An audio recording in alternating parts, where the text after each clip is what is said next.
Stepping up to the couch, it's Brian, who led the league last season in cracked screens. But with his new athletic case, it looks like that won't be the case. Touchdown, Brian!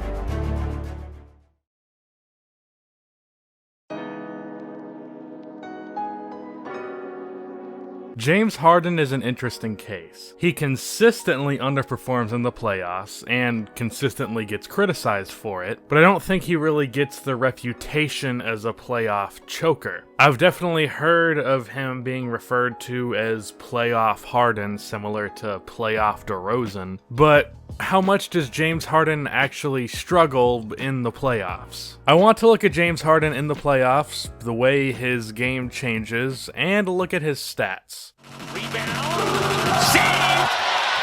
Absolutely incredibly devastating with the acrobatic alley-oop.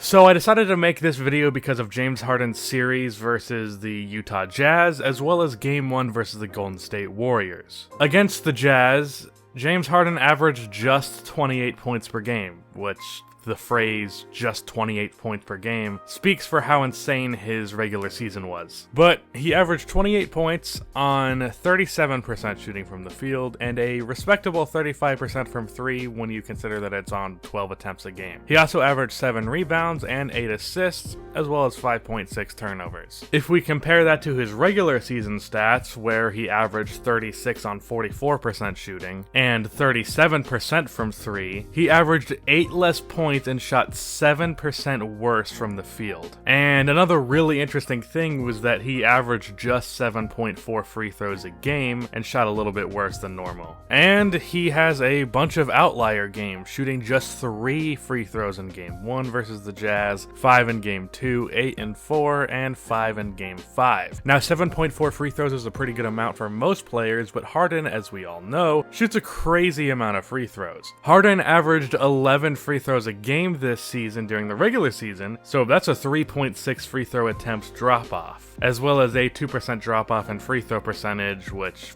isn't a big deal. He put up 35 on 32% shooting versus Golden State. The struggle for Harden to be efficient in the playoffs is real. For his career in Houston, he averages 29 on 44.3% shooting. For the playoffs, he averages 28 on 40.7% shooting, a 3.6% shooting percentage difference. And in the last 3 years, he's averaged 2 less free throw attempts per game than the regular season. The Utah Jazz actually brought out a really interesting defensive strategy versus Harden, and I just realized that I wasn't holding my basketball this whole time.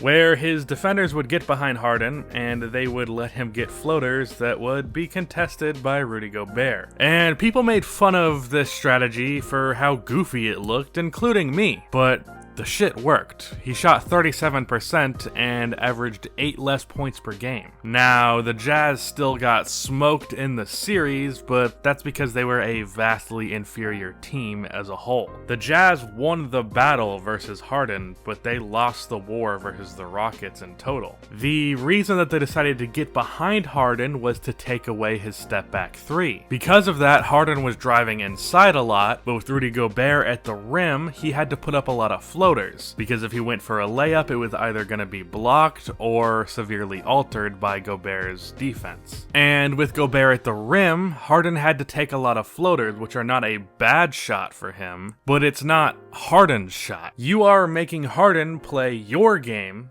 and not his with this strategy. And the reason I'm bringing up this strategy is because it speaks to the point that I'm trying to make. The reason that strategy worked for Utah was because Harden really only has 2 major moves in the half-court set. He either gets to his step-back 3, or he drives to the basket and either gets a layup or a foul. Floaters and mid-range shots are not something that Harden wants to be taking. I'm not saying that he can't make those shots, because he can, but it's pretty well known that Harden and the mid-range jumper are not friends. If Harden's defender is behind him, stepping back into him is an offensive foul, and with Rudy Gobert at the rim, most of his shots will either get swatted or severely altered. This defensive strategy exposed what many of us already knew, which was that James Harden is not a very versatile offensive player. His game generates points like crazy in the regular season, but in the playoffs, the refs call less fouls and defenses pick up their effort. I've watched all but 2 of Harden's playoff games this year, because who really wants to watch Utah versus Houston? But an observation that I made was that Harden had to try way harder to get to the free throw line than he normally does. His free throw attempt per game averages don't actually drop off that much come playoff time, but I guarantee you that he works way harder for those fouls than he had to in the regular season. Harden cannot maintain his regular season production because of how the game changes come playoff time. His game is built perfectly to average 36 points per game in the regular season, but he can't maintain that in the playoffs because his game is not built to succeed there. Now, does that make Harden a choker in the playoffs or just a bad playoff player? Well, yes and no.